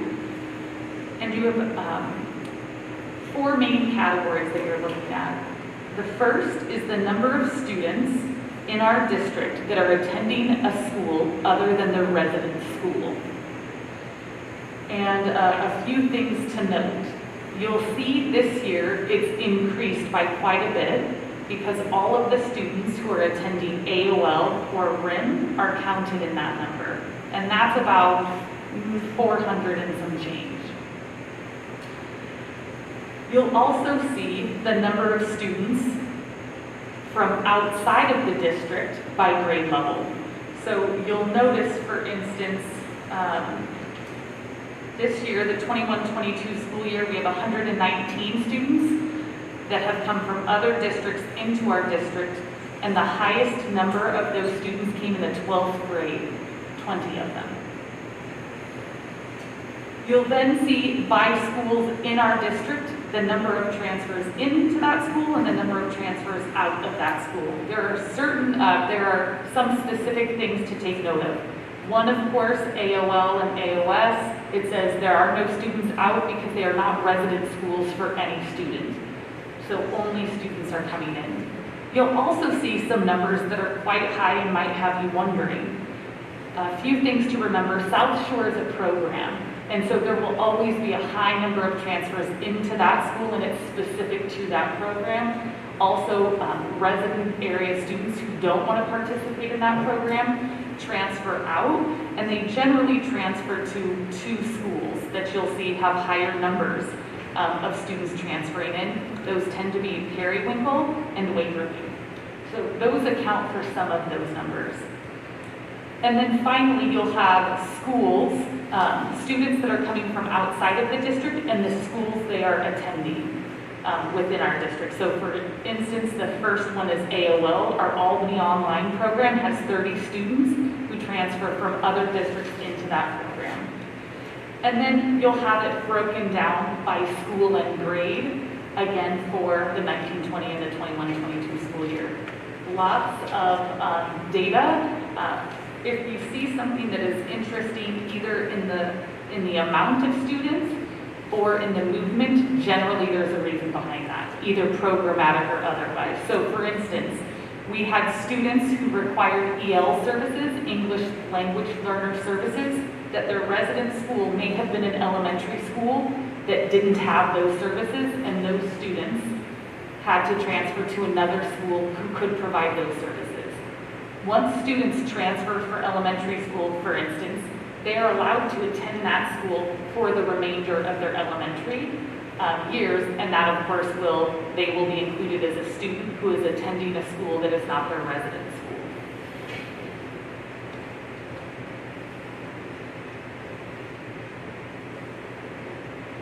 I'll take any questions.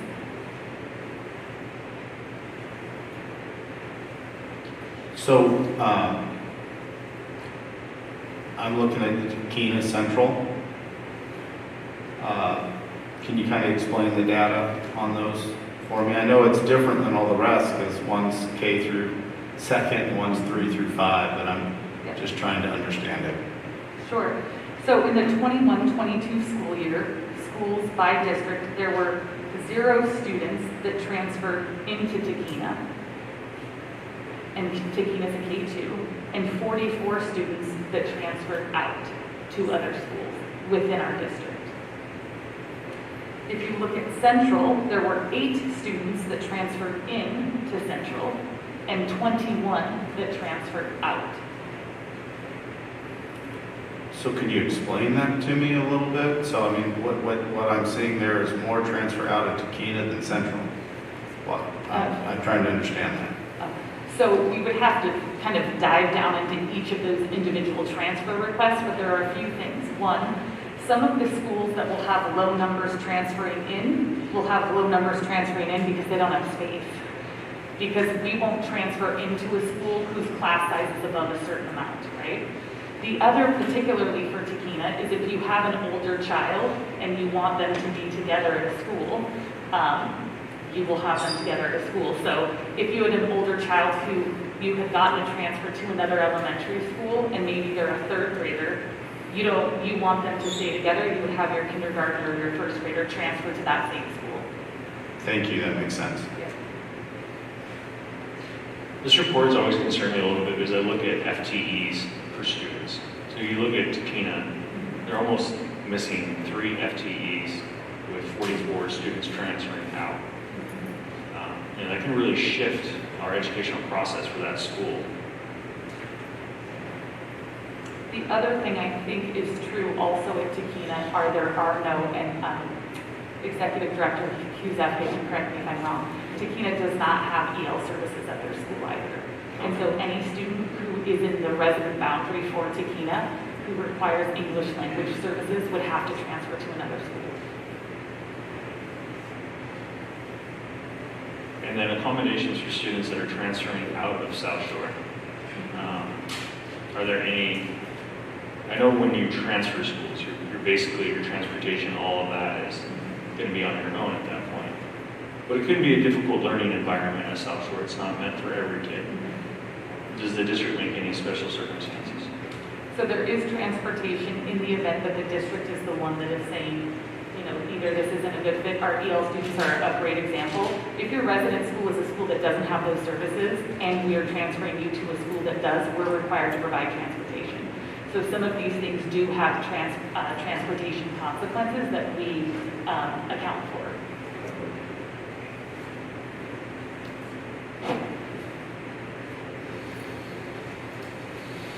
And just to clarify, I think you may have been asking if they're not going to South Shore, right? Like we have people not choosing that program. We have Waverly Elementary and Periwinkle Elementary set up logistically, and transportation is provided for parents who say, I live in the South Shore area, but I'm not interested in that program.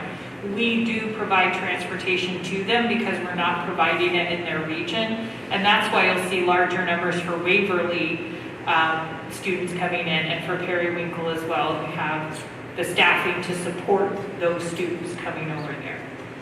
Thank you. Yeah, some of it is just very concerning, and then looking at the middle school levels too, with how many FTEs the transfers out can be affecting our middle school programs. So just a reminder, when it's by schools in district, those are students who are transferring out of their homes, their resident school, to another middle school.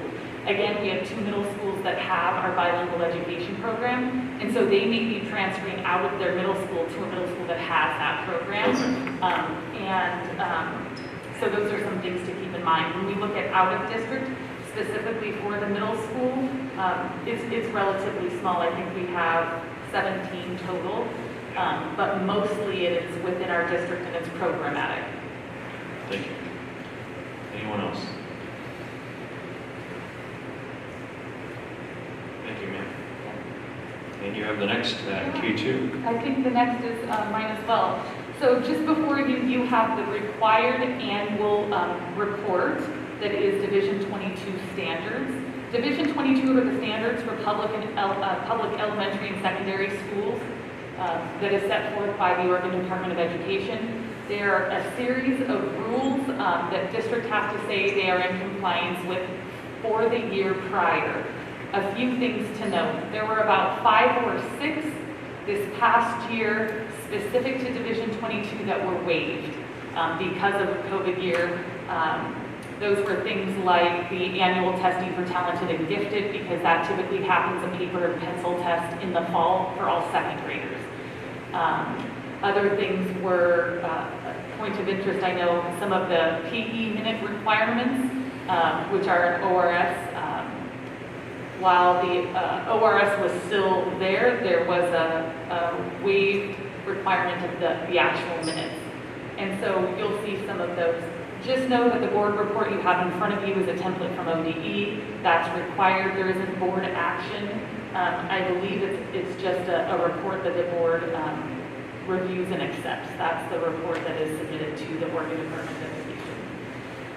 The report that you have electronically in front of you, each one of those rules is a hyperlink. So if you click on it, it will take you right to what the rule says, what it means, and what those things, what the definition is for those services that are required. I'll take any questions.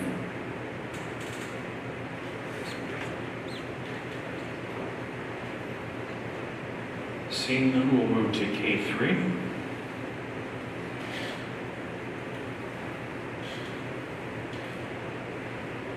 Mr. Superintendent, the student funding weights. Yeah, student funding weights on K3. So I kind of hate to admit to say this out loud, but I've always been really fascinated by the state school funding formula. And it's a little bit of probably the math teacher in me, I guess. But one of the things that I know is that I don't think communities and boards spend very much time looking at this and really understanding what it says and what some of the implications of it are. And in each district where I've worked, I've always taken a little bit of time to try to educate people about what the funding formula looks like, because it tells us some things. And it also makes us think about how we run a program. And if we are thoughtful about it, we can sometimes use it to our advantage, right? So there really are two sections to this funding formula. What I'd like to do is talk about this first section tonight, and then at our next board meeting, talk about the second section, if you find this at all informative tonight. Otherwise, you can just tell me I don't need to do the second part. So I did put the funding formula, this first part of the funding formula up on the screen so that other people can take a look at it. And I'm just going to walk through the various components of it, starting in the upper left-hand corner that says ADMR. I think of ADMR as average daily membership real. The R doesn't really stand for that, but I'm going to leave it at that. And it is how many students actually show up live and are in seats in our schools on a daily basis. And this is a prediction. This is a number that we predicted last spring when we got ready to set up the budget. We said this is how many students we think we're going to have. It's close to the number that we do have. And what that says is that for every student you get, you multiply it times 1. And that's how many students you get to count. And then eventually we get funded on a per student basis. And next time I go through the formula, I'll talk a little bit about that per student basis. But it's over $9,000 per year per student now. And so for every one of those 9,138 students, we bring in about $9,500. So the next line says students in ESL programs. By the way, this funding formula was developed in 1992 after ballot measure 5 came into being. And a bunch of people went in a room, sat down, and had a bunch of arguments about this and came up with this funding formula. And it has barely changed since 1992 because anytime you change it, you have a district that wins, gets more money, and you have districts that lose, get less money. And when there are substantive changes in that, at least half of your districts are going to be really angry about the outcome. And so when you start to put that in front of legislators and say, are you willing to change the funding formula, it very quickly is a resounding no. So this is close to etched in stone. One of the other things that the people who originally put this in place understood was that it's more expensive to educate some students than it is other students. And in some ways, it was an attempt to think about equity to a certain degree about how they thought about funding. And so what you'll see here is students in ESL programs. We predicted that we would have 585 students in ESL programs, and you multiply that times 0.5. And that means that we would count 292.5 more students in the way we get funded. So that 292 times about $9,500 per student. But the point here that I want to make, and this is a really important one, is that those students count in 2 different places. They count as a student in ADMR, and then they count as an additional half as an ESL student. So for any ESL student that we have in the district, we get 1.5 times funding. So 1.5 times 9,500 is what actually comes to the district as a result of that. There was a lot of discussion 4, 5, 6 years ago about this part of the funding formula because the funding formula is not categorical funding. We get the money this way, but we don't have to spend it this way, right? It is an allocation, not a categorical expenditure expectation. And what we found across the state was that every district, maybe with one exception, was not spending the additional half weight on students in ELL programs. They instead were spending about 1.2 on average for students in ELL programs. So they were getting a fairly substantive amount of funding and then not spending it there. And there was a lot of discussion about whether or not it should be required to have it be an allocation with a categorical spending expectation as opposed to an allocation without. Again, the great discussion about have and have not and local control came into play, and it has not changed. But I think it's an important thing for us to recognize and think about. Students in parenting programs have come with an additional weight. We estimated that we would have 8 students in that category this year, and so an additional 8 students are counted in that category. Students with an individualized education plan, or IEP, students in special education, also count as an additional 1. We estimated that we would have 1,250 IEP students. The number of students we get extra funding for is capped at 11% of students in the district. And so we meet that cap, and that gives us 1,005.18 additional students. Students above the 11% IEP, there's a formula for that, and they let us count as if we had an additional 75.8 students at 1, which is another 75.8. Students in poverty, we have 1,134 that meet a very specific definition of poverty that is way lower than free and reduced lunch, right? We're much higher than this percentage of free and reduced lunch. They count as an additional quarter for 283 students. Students in foster care, neglected, and delinquent, we have 93, an additional quarter for 23.25 students. Remote elementary school correction, if you have a really small school that is a long ways away from any other school, and it's an elementary program, you get additional funding. We don't have any of those. They're really remote and small. Small high school correction, our high schools aren't small. We don't get that.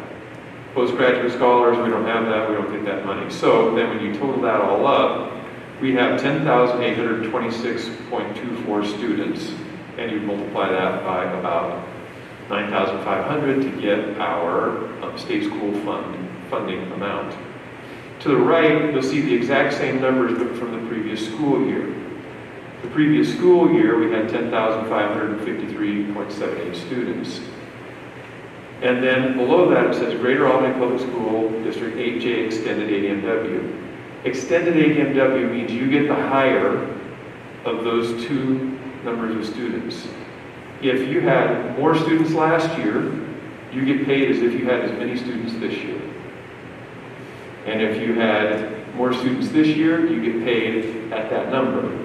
And the reason that the legislature did this is because there were lots of school districts that were in declining enrollment, and they wanted to set those numbers so that districts didn't have a collapse as they were headed down in enrollment. Now, I've always argued that it means that districts are being paid to serve kids that don't exist, which is true. But I've never worked in a declining enrollment district, and so nobody likes that argument when I make it. Because the majority of districts in the state of Oregon are declining enrollment school districts. Because most of the districts are small. There are 197 school districts in the state of Oregon. The 100th in size is about 1,000 students. And most of those districts are in declining enrollment. I'd be happy to take any questions. So, thank you. Fascinating stuff for me. Maybe I need help. But in the formulas you mentioned that you get paid the higher of last year or this year, in a case of like the San Canyon School District where they lost 20 or 30% of their students due to the fire and people having to move out, that would be a buffer and insurance for them. So it's not all bad, right? Absolutely, absolutely true, Chair Nyquist. There are many times when there was some foresight about how this formula worked that was really pretty fascinating. And so in that instance where they've had a big problem, they still have a fair amount of funding. Once in a while, however, there's also some other things that happen that don't work out that well, like a school district that maybe had a really large charter school. And so that funding comes, and then that charter school closes, especially in the case of some of our online charter schools. And that charter school opens up someplace else. And that district still gets the funding as if all those students were in that charter school the next year. And there have been cases in the state where that's been millions. So there are some positives, as your example, and once in a while there's some sort of head-scratching negatives as well. So is session 2, not to give away what would come next, was that involved the calculation of equalization and property taxes and how we get to an actual number and all of that? Yes, exactly. So if you're interested, at our next meeting, I'd like to kind of walk you through that piece about how funding takes place around property tax and the actual calculation of the amount per student. And I would take it the end result would be that we would be better educated about how we get money from the state and for education, and that we not do things that impinge on that opportunity. Exactly. It would be that there are actions that you can take that might advantage the district when it comes to funding, and some that you can take that might not advantage. And I also think it's really important for people to recognize that there are programs that people sometimes want to ask about. Why do you spend money on that? Or that seems like a lot being spent there. And we want people to know that those programs are also really big revenue producers for us. And that there's a recognition built into the formula that some students are more expensive to educate than other students, and that it's appropriate for us to be aware of that and use those funds appropriately.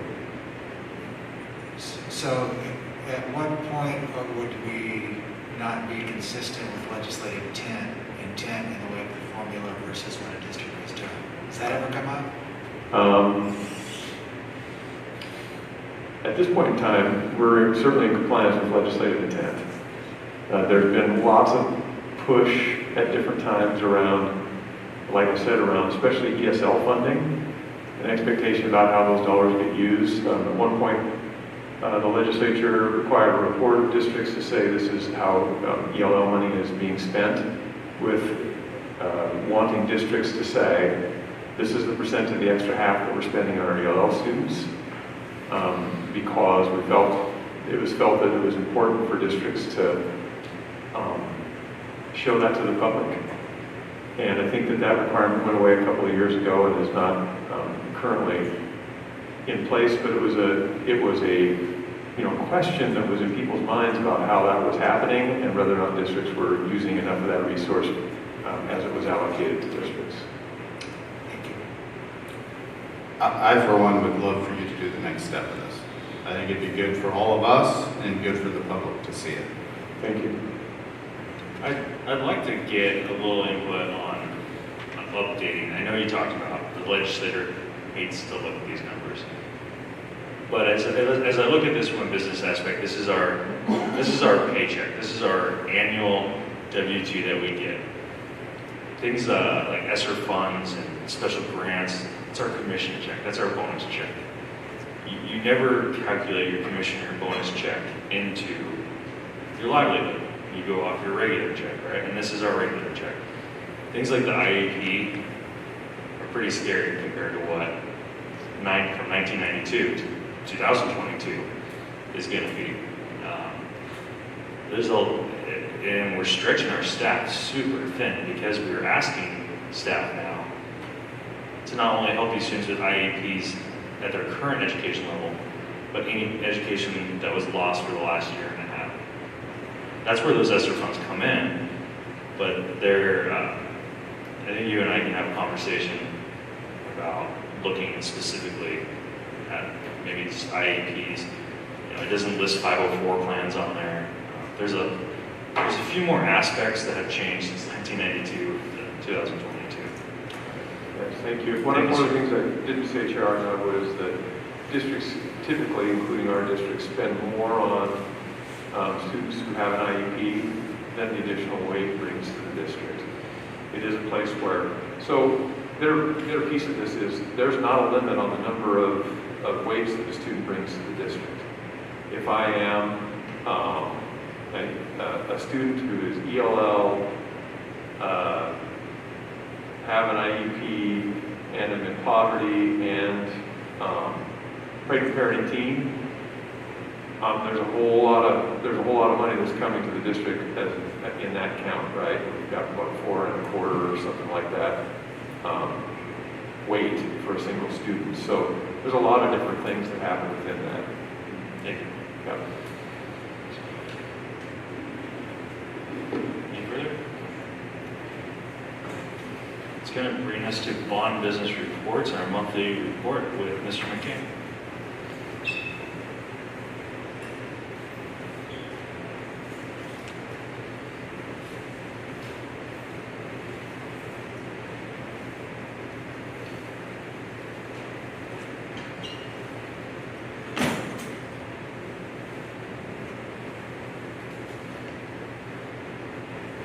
Good evening, sir. Thanks for joining us. Chair O'Connor, members of the board, I have a copy of the report. Let me give you a brief update on where we are. West Albany continues to make progress. Right now, the contractor is forecasting he will be done and meet the contractual obligations of substantial completion on November 30th. And we believe he's on track for that. Continue to monitor it, which is excellent. I do want to remind you that substantial completion is a very important term in the way that we have crafted the contracts, because that starts your one-year warranty clock. So the district has had beneficial occupancy since April, but the one-year warranty won't start until we reach that substantial completion, which is important for us to be able to have anything repaired in a period of time that may fall under what we call a warranty issue. It was great to hear that West Albany Auditorium's being used as much as it is. I'd love to get in and see one of those performances to kind of see the fruit of the labor of almost 5 years worth of work. But I'm excited to see it being used, and that vision, an all-district facility is really coming to fruition. The other is the fire alarm projects from the 2021 CFU. That one we're just completing punch list, and is the last of the projects from the summer of 2021 that we need to complete. The other ones, the fire doors and the flooring, are all complete. Transportation continues, which is a non-bond project, non-bond funded. It's being funded with other resources, but because we're managing it, we're putting it all in one report. Continues to make tremendous progress doing site work. The Lang Street extension, which is, I'm still a little bit directionally challenged, but it's what I would call the backside of the property. It's a requirement that the city has, that we have to put a future road in. The city of Albany has this requirement that when you go across a piece of property, you have to have a through street. And so we have to do your portion of that, even though there's not property development connecting to either side of it. That road has to be built for future expansion, and so that's underway, plus foundations and footings. Didn't we pay SDC charges to the city? I don't believe we have road STCs. I will confirm that and be able to report that back, but I don't believe we have road STCs. Okay. Because if we did, and now we have to build the road too, we got a big problem. That's not a problem. Trust me. Maybe there should be more groveling about it. We believe that that project's back on track. I reported to you that we had an issue with the pre-engineered metal building contractor that was originally contracted that basically walked away from the project. We believe we've got a new one in place and we're back on track. With that, any questions? Thank you. Thank you. Thank you, Mr. McKay. Seeing no other items on our agenda, I'll hear a motion to adjourn. So moved. I'll second. All in favor? Aye. And opposed? Thank you all. Have a great night. We are adjourned at 9:04.